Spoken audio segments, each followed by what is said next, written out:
Please be seated. Let me begin by thanking all of you for honoring us with your presence at this first dialogue on illegal mining. We know that the issues of illegal mining are dear to your hearts and to the hearts of every Ghanaian. And that's why we decided that from time to time we'll hold this dialogue. This is not going to be the last. We'll hold this dialogue to update you on the progress that we're making in the fight against illegal mining. Mining in Ghana has been historical.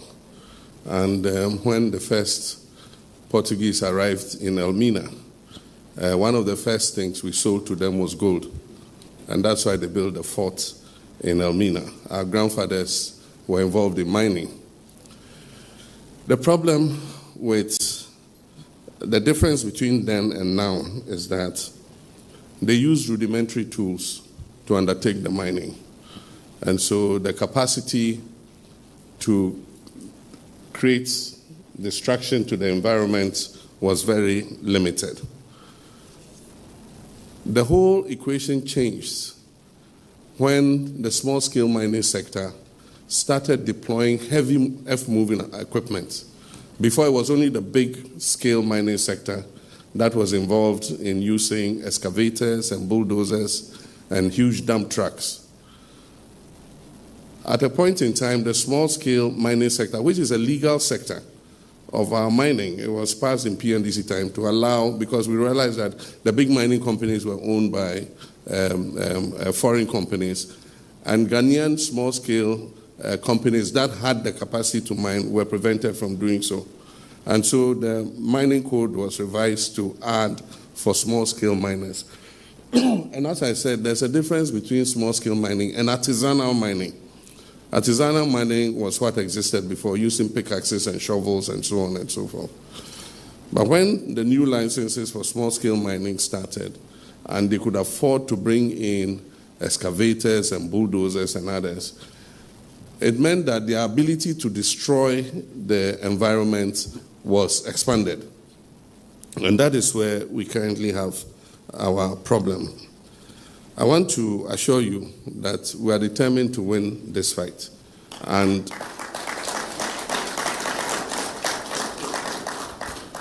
your contributions, your criticisms, your pressure, putting fire under our feet does not have any problem.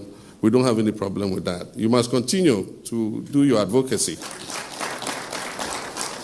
to urge us on, to encourage us to win the fight. As I said in the last media encounter, I said that I had no illusions that within 7 months I was going to win the fight against Galamsey. And I said that it wasn't going to be an event, it was going to be a process. Mistakes have been made. In the first effort we made, we go into a forest reserve. We mapped out the forest reserves that had been that had incursions of illegal miners, and we deployed the first wave of our security services. They scored a lot of successes. In a short time, they had cleared some of the major forest reserves that were called no-go areas. Unfortunately, after we cleared the illegal miners from there, the security services withdrew and handed over the forest reserve to the Forestry Commission. And so they put their forest guards there. The forest guards don't have the capacity to defend the reserves against the illegal miners. And so lessons learned were that in the next wave, with the formation of NIMOS, that we must deploy the military on a sustained basis, rather than when we make some wins, we withdraw them. But it comes with a cost, because if you send troops and station them permanently to guard the forest reserves, we must feed them, we must provide them with fuel, we must give them vehicles and all the logistics they need to be able to do that. And so that links up with Franklin's question about budget. We need a substantially bigger budget than we have currently to be able to win this war. Happily, budget hearings have started, The budget for next year is going to be presented to Parliament, and my expectation is that the Minister of Finance will give a much bigger allocation to this fight against Galamsey. We also need enough troops. Our troops are stretched. We have so many chieftaincy disputes all over the country, land disputes. And so you go to Sampa, we have troops there. You go to Gonjaland, Savannah, there are troops there. You go to Boko, there are troops there. You go to Nkwanta, our troops are there. And then our troops are also on the border to protect us from terrorism. And so they are spread thin. If we take another batch of them and go and put them in the forest, it means that we are committing most of our troops to other things other than crime prevention and keeping us safe. And so that's why NIMOS is a combination of the police and the army. So all of them contribute troops. And then we also have national security also contributing and all the other agencies. But happily we have some additional troops coming with the winding down of some of the peacekeeping theaters. And so when they come, as many of them as possible, we'll add them to the force so that we're able to dominate all the anti-Galamsey sites and be able to win the battle. As he said, we have targeted 7 major zones in the regions, and the army have come up with a proper strategy. NIMOS has come up with a proper strategy for engaging the illegal miners and making sure that we clear them from especially the forest reserves and the water bodies. One of the important successes is the change in the whole issue of excavators. Excavators came in huge quantities, and I remember that at a point under the previous administration, they asked that permits be gotten before excavators are imported. Meanwhile, the law did not say you should get a permit after, but that was what we came to meet, that you bring the excavator, then you go to the Ministry of Transport and ask for a permit. But the law actually says that you must get a permit before you import the excavator. And so now we're enforcing that law. And so you can't bring an excavator in, you can't put it on a ship, and we're telling the shipping agencies, if you bring an excavator for which there's no permit, we shall penalize you, the shipping agency, for carrying that excavator here to Ghana. In the meantime, we came to meet a huge quantity of excavators in the port. And that is what the lands minister was explaining to you, that we had to decongest the ports because there was no more space for anything. And so we've moved them to the military space at the Shire Hills and other locations, and we've corralled them there. One of the successes too is the registration of excavators. Even though the law requires excavators to be registered, nobody was registering their excavator. And so if you look at the DVLA records, there was no registration of excavators. And so anybody could bring in an excavator and take it straight into the forest. Today, we are requiring that every excavator must be registered with the owner of the excavator known. And once that is done, like he said, we've started putting trackers on the excavator so that we know exactly where they are going to. It's not only illegal miners who use excavators, contractors working on our roads, quarries and others all use excavators. And so it's impossible to just put a complete ban on excavator, but we must know where that excavator is going. If it's a construction company, they register it in their name. If they have a project and they're using it there, we know that that excavator is being used for construction purposes. And so we now can hold the owners of excavators responsible if we find the excavator in a forest reserve or engaged in illegal mining. And so that's one of the advances that we have made. We've started a geofencing policy where it makes it possible for us to know where every excavator is, so that if the excavator moves after where it was geofenced, then we can go and find out where did this excavator go and what is it doing where it has gone. And so that would help us. With regards to turbidity of the water, as the scientist said, it's just about, you can see physically with your eyes, what the turbidity of the water is. The thicker brown it is, the more coffee-like it is, the more polluted it is. The less it is, the less polluted it is. And so, like he said, we are scoring a few successes, especially on the Ankobra. I believe the minister chose the Ankobra to start because it flows through his constituency. And so there are some successes, but like he said, we still have the Pra, we have the Densu, we have the Birim, we have the Ofin and all of them. But that means that we must get more manpower. The Blue Water Guards have started work, and a lot of them are deployed on the Ankobra River. So far, we've recruited 1,000 of them. We pay them an allowance of, if you take away deductions and other taxes, of about 1,500 cedis a month. And so if we have 1,000 of them, and we pay about 1,500 a month, it means for a year, you're talking about roughly 18 million cedis. And that's for 1,000 of them. And so if we scale up, then it means that we need more money to employ more of them. But I endorse it because it gives them an alternative source of income. Because as they are fighting the pollution of our water bodies, they are also earning an income as a kind of alternative livelihood. And so that is something that we'll have to scale up. And so the Minister of Finance in doing the budget must make extra provision. We also have to start reclamation, because it's not enough to just stop them and drive them away and leave the land scarred the way it is.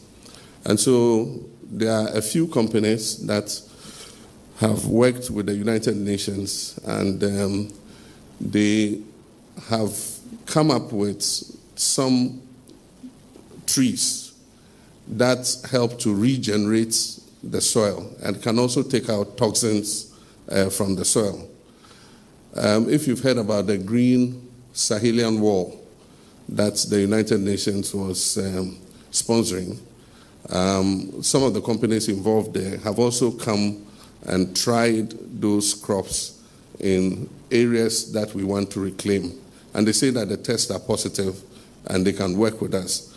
But of course, we need to use these bulldozers and things we have recovered to level out the land before these vegetative, organisms are put in the land to be able to reclaim the land. So reclamation is one of the areas that we must look to. Happily, we should be able to get some support from green climate funds and a lot of these green funds to assist us in reclamation. But we must put our resources in first. The menace of illegal mining, and I've been trying to find out about best practice, and I found out that apparently we are not the only ones suffering. The high gold price is pushing a lot of people into gold, especially gold mining. So if you go to Peru, you go to Chile, you go to Zambia, you go to South Africa. South Africa, there are even some old pits that people have gone into, and there's violence, people have died, all kinds of things are happening. So we might not be the only persons, but there are success stories we can learn from. Because if you look at Chile, for instance, they've been able to formalize 90% of their small-scale gold mining. It means 90%, they were in the same situation as us. But today, 90% of their small-scale mining is formalized. And they have control of it. They inspect, they make sure that they're doing the right thing. We can also achieve that. And so even though we're not alone facing that menace, I believe that we can use the best practices of Chile and others to also formalize our small-scale mining sector and make sure that we're able to take control of it. And that is part of what we tried to do when our colleagues died in the helicopter crash. We contacted the big mining companies. Some of them have concessions like 200 miles square. And they are not going to mine all of that concession today or tomorrow. There are some of the places they've explored and found that the gold content is so low that it's not really profitable for them to start mining. But for a small-scale mining company, because of their lower costs, they can mine it effectively, but they must do it responsibly. And so together with the big companies, we said, okay, let's start this cooperative mining, seed part of your concession, so that we can move the small-scale miners from where they are causing distraction onto your concessions, and then you can help us to monitor them and make sure that they are doing the right things. So that was what we were going to launch in Obuasi when the tragic accident happened. The first was Anglo Gold. Anglo Gold agreed, and they carved out a part of the concession. I'm happy to know that since then, Newmont have come on board and are going to assist with the cooperative mining. And some of the other bigger companies have agreed that they will carve out part of their concession so that we can move these illegal small-scale miners onto those places. And so we'll continue to do that. We also have the issue of geology and geological exploration. Currently, our mineral prospects have not been explored adequately. Happily, there's new technology generated by AI that allows those with the technology to partner with our geological survey department. And what they do is they shoot seismic from satellites, and they're able to map out exactly where a mineral prospect is. Currently, when our small-scale miners get a concession, they go and dig this place. There's not enough gold there. They leave it. They go and dig there. There's not enough gold. They leave it. They come and dig here. There's not enough gold. They dig here until they find something. By the time they find something and they're mining, they've dug all over the concession. Today, it's possible to precisely map out where the mineral prospect is. And that's part of what Gold Board is trying to do. That is their other responsibility. That is to give geological survey money together with their partners to shoot the seismic for Ghana and show where exactly the resources are. And based on that, do PPPs with Ghanaian mining companies that will mine that gold responsibly so that they don't go around just digging everywhere. So that's one of the things that Gold Board is going to introduce. And this fits into their track and trace system, which they are going to launch, because we cannot export gold to the European countries because of LBMA restrictions. And yet, if we introduce a track and trace system, we should not only be able to export to the Asian countries and the Middle East, we should be able to, once the gold has been tracked and it's known to have come from responsible sources, then we can export it into the LBMA countries. And that allows us to get a much higher price, for our gold than we currently have. And so Gold Board has to activate that other aspect. Aside from that, we're looking at best practices for small-scale mining, because small-scale mining is not restricted only to Africa or to Ghana. It is done even in the advanced countries. And so there are small-scale mines in Canada, Australia, even in the United States of America. And that's why when I spoke the other time, I said that we were contacting some of them so that our Small-Scale Miners Association, could be sent to go and see that you can do this in a much better way than we're currently doing. Happily, we've trained a lot of geologists, we've trained a lot of mining experts. University of Mines and Technology has trained so many of our young people who have the technology and the ability to do so.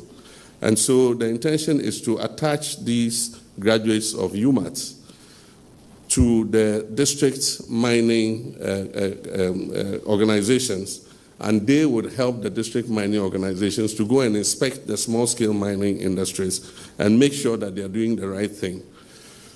Normally what you do is, before you start, you must dig what they call a tailings dam to contain any water that you use to wash the gold.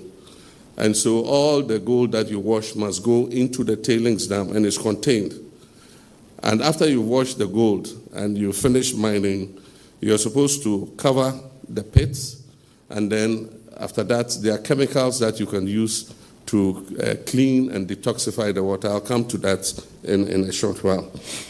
But like I said, it's not an event, it's a process, but we'll never give up. It's a long journey, but we'll continue to work on it.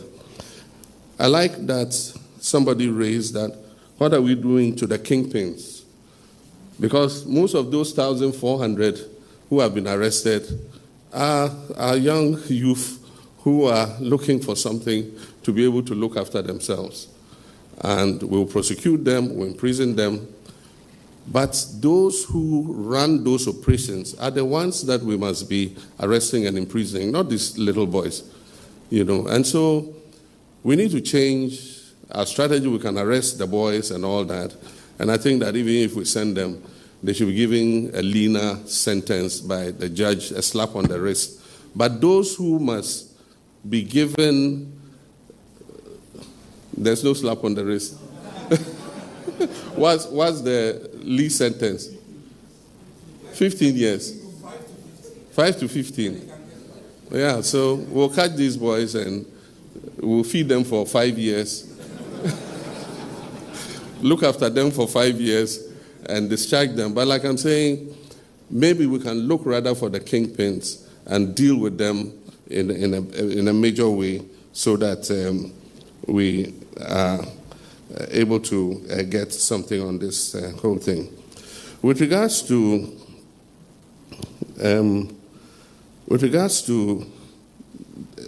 the toxification of the waters, like the EPA was saying, we've started some pilots.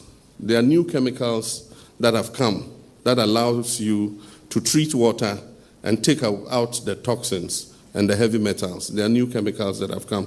One of them is called dioxin. The people came and we sent them there. They took samples, they tested. We're waiting for them to bring the results back. But there are other ways of dealing with gold, that is processing gold, without using mercury and cyanide. There are different for instance, you have what they call vortex concentrators. You put the gravel in there, and it's a vortex. It's like a centrifuge. And all the heavy things sink to the bottom. And you're able to take out the water, and you see the gold lying at the bottom. And you don't need to use mercury and all that. There's carbon filter. There you can use carbon filters to filter the water in order to be able to take out any toxins that are in there. They call it activated carbon filtration. You have reverse osmosis that is capable of taking out heavy metals and others, from the water.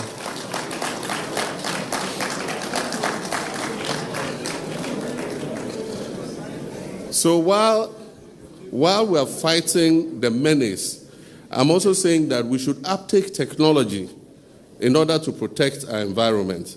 So yes, let's fight the illegal mining, but at the same time, let's bring in the new technologies that allow us to be able to protect our environment.